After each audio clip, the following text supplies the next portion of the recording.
Croire ou ne pas croire. C'est le premier point. Le deuxième, c'est l'universalité des droits. C'est-à-dire le mal et le bien, l'amour et la haine sont universels. C'est-à-dire une communauté, si par exemple pratiquait la polygamie, tout le monde verrait ça comme quelque chose de pas raisonnable.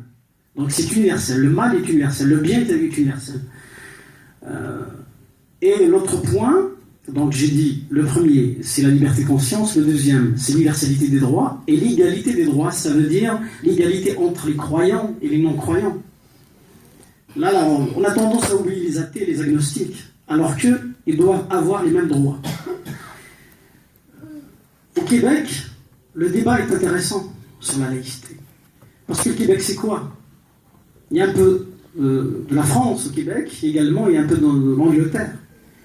À vrai dire, c'est une synthèse entre le monde anglo-saxon et le monde français, entre l'esprit des lois de Montesquieu et Goethe.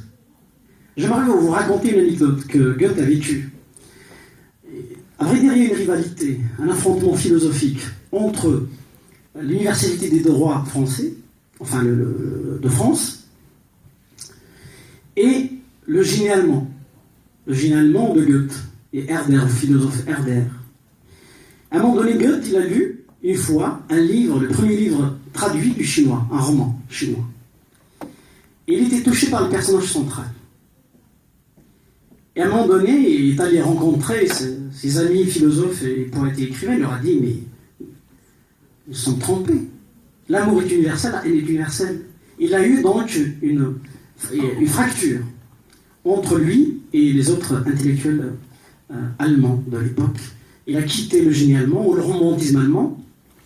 Il a rejoint l'universalité des droits à la française.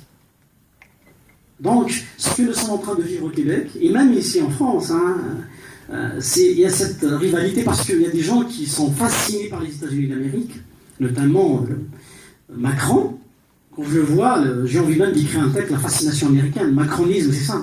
Il est fasciné par les États-Unis d'Amérique, parce qu'il ne connaît pas les États-Unis d'Amérique. Parce que l'Américain profond, enfin l'Amérique profonde ou l'Amérique périphérique, quelque part, souffre. Parce que la plus grande maladie du siècle, ce n'est pas le cancer, c'est la solitude. Parce que les gens vivent seuls. Je ne sais pas si vous avez vu la pièce de théâtre de UNESCO, Les Chaises.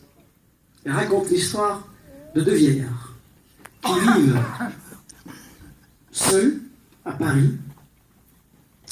Personne ne leur rend visite. Et ils se devaient de trouver une parade. Qu'est-ce qu'ils ont fait? La vieille dame, cogne sur la table et lui dit mon mari va ouvrir la porte, il y a quelqu'un qui arrive. Alors c'est du vent qui arrive. Le monsieur va se lever, va ouvrir la porte, le vent entre, c'est du vent qui entre toujours. Après, la dame va mettre une chaise pour recevoir le vent, du vent.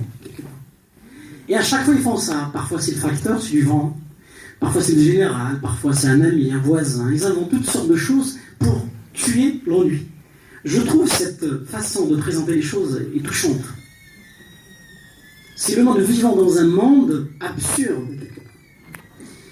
Et moi, quand je regarde la grandeur de la France, son architecture, sa littérature, ses arts, etc., et quand je rencontre des Français qui sont fascinés par les États-Unis d'Amérique, je me dis, voilà, ils ne connaissent rien aux États-Unis d'Amérique. Des États-Unis d'Amérique.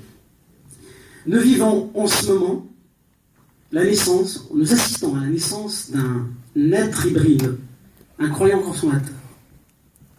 D'un côté, l'islamisme encourage le retour donc, du religieux, quelque part, c'est-à-dire qu'on pratique de manière sincère et sans extrémisme la religion. Pourquoi pas? C'est pas ça que je critique, l'islamisme. Donc d'un côté, il y a le retour du religieux, et de l'autre côté, le consommateur qui est en train de naître. C'est-à-dire l'être bâtard, là, hybride, le croyant consommateur. J'ai vu en Algérie récemment, les Algériens consomment, parce que leur temps consommé a prié quelque part. Et en apparence, quand on voit l'Arabie Saoudite et les États-Unis d'Amérique, on pense qu'ils sont aux antipodes l'un de l'autre. Mais si on regarde, on creuse un petit peu, on va trouver qu'il y a des similitudes. L'Arabie Saoudite,